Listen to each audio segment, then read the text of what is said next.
Welcome trainers, Watts here. Today we are going to be talking about threat management and prioritization. Whatever the positioning is on the field, you always want to critically assess who is advantaged, which matchups are good and bad, what is likely for your opponent to do, and what happens as a result of your own actions. If you are confident you have your opponent read like a book, it can still be correct to proceed with a less optimal play that is safer.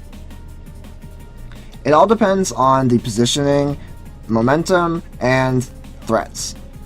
For example, let's say you're staring down this particular situation, and you know confidently that he's going to protect Snorlax and attack with Muck. Even taking that into account, it might not be correct to just double up into the Muck with the Tectonic Rage and whatever else.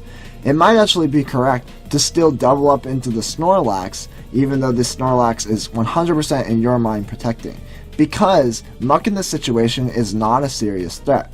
It can knock off Arcanine, maybe get rid of your item, but other than that, it's not really doing too much damage to Arcanine, and it's not doing any damage to Garchomp, and it can't knock off your Tectonic Rage. So, in this particular situation, it becomes worth the risk to double up into Snorlax because the risk is very minimum. Muck's just getting off one free attack that isn't going to do too much damage. Now, Snorlax, on the other hand, if you actually end up misreading and it doesn't go for Protect, instead it goes for Curse, that could end up being a serious issue, because let's say it sets up a Curse, you Tectonic Rage the Muck, it sets up a Curse, now you don't have access to Tectonic Rage, and Snorlax is dealing a ton of damage, potentially OHKOing your Pokemon with a stab attack. So this is just a quick example of some of the situations where you might want to just rethink and reassess what is actually your best play, because like you can go for a Dragon Claw, Poison Jab, whatever, and a Flare Blitz onto the Snorlax or a Flamethrower or whatever, and that will really help you out if he does go for that Curse, because an easy kill next turn. Muck's again not going to be doing enough, and yeah. This ends up being a great example of why it's so important to analyze your threats.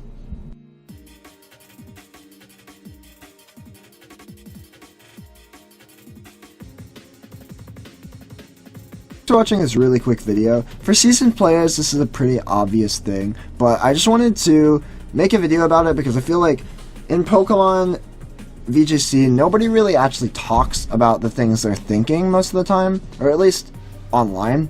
So I thought, for me at least, there's a lot of times where I won't correctly analyze my threats, and I'll just think, oh hey, I can kill this Muck with Tectonic Rage, go for it, and it can be bad.